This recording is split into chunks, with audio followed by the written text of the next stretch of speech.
Okay, so I've got my float bowl screws. I tend to use little cap head screws to replace the original Phillips head. It makes it much easier to get them out again, should you need to.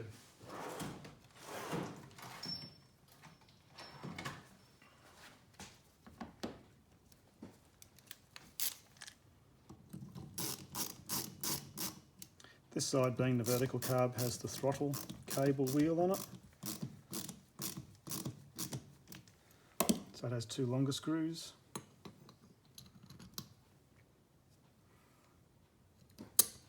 Just need to be careful when these screws go through that they don't actually touch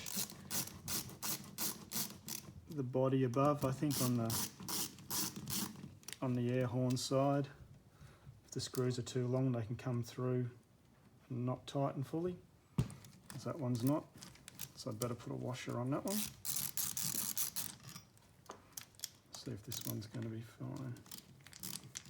Yep, that one's fine. Grab a couple of washers.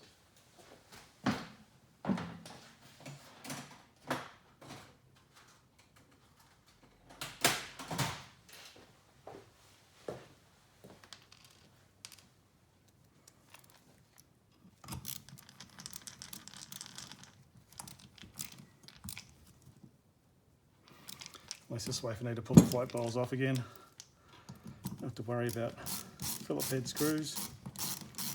I usually end up drilling some off whenever I pull them out, I tend to find.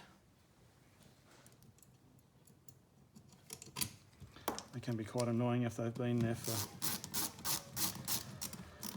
for 27 years possibly. These are off a 93 model, these carbs. One thing to notice with these carbs is that they have these bosses here, which is where the heater kit is. On the later model bikes we have heater kits fitted, but you'll see inside the float bowl there's a raised section here, and this is where the oil goes through when you have a heater kit fitted, and these have a plug in the side where they're drilled through. This bike's too early for a heater kit, which means it has two vents as well. This is the overflow, if you like, if the float bowl fills too high, and this is simply a float bowl drain. On the later ones, these two are joined together, so there's only one outlet on a heater kit equipped float bowl. There's only one outlet. I usually put some anti-seize on those. Don't do these too tight. They do crack the float bowls if you get too carried away. Then you've got to find new float bowls. Okay, do we have these tight?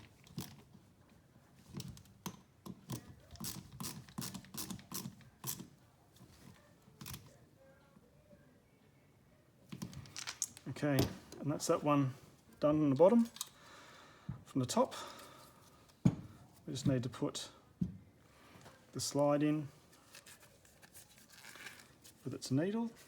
So on the needle, you have on the underside the white plastic spacer, which sometimes doesn't want to go all the way on. And then you have the thin steel washer. And so then, usually go from the bottom, it's the easiest way to see it. Poke the needle through, like so. Now for the spring has this plastic guide at the bottom. So the springs, these being a 400, the early 400s had these really soft springs, which is why they have a really big needle jet. I'm guessing just because the springs let the slides lift up, which reduce the vacuum above the top of the needle jet, so it needs richer jetting to let more fuel get sucked out. Otherwise you won't get the fuel out. Possibly why they have a 140 main jet also, and I'm hoping that my decision to go 127.5 doesn't mean I'm pulling it apart again. It possibly will. Okay, these diaphragms have been off for a few weeks, and often they shrink a little bit, as you can see they have. So what you often need to do is just gently stretch them out be gentle. These ones, I'm guessing, being a 93 model, they're probably close to 27 years old. And I don't want to have to buy new ones. There you go, the needles. So the needle doesn't sit in the needle jet properly, it pops out the top. There's an O-ring for this passage here as well. So just pop that in on there. And the carb cap, I usually reuse the original screws and the caps. Even though they are a Phillips head, they tend not to be the problem that the float bowl screws are, which can be a real pain in the ass when they seize in. The top cap ones tend to not seize in.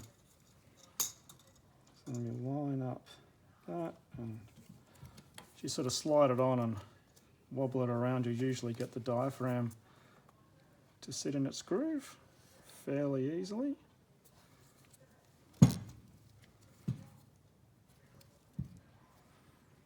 And then screw the cap on. These screws would actually, with the dot on the top of the screw head, would be a JIS screw, which is a Japanese industrial standard. So it's not actually a Phillips head, it's a JIS. I'd probably have more luck if I had some JIS screwdrivers, but I don't. Okay, and that's on. So now, we turn it over and give it a, see the spring pushes the slide back down. Because these springs are so soft, it's quite slow. Pretty much all the other models have a much heavier spring. I don't have one at hand, but you push it up and the slide comes down much quicker.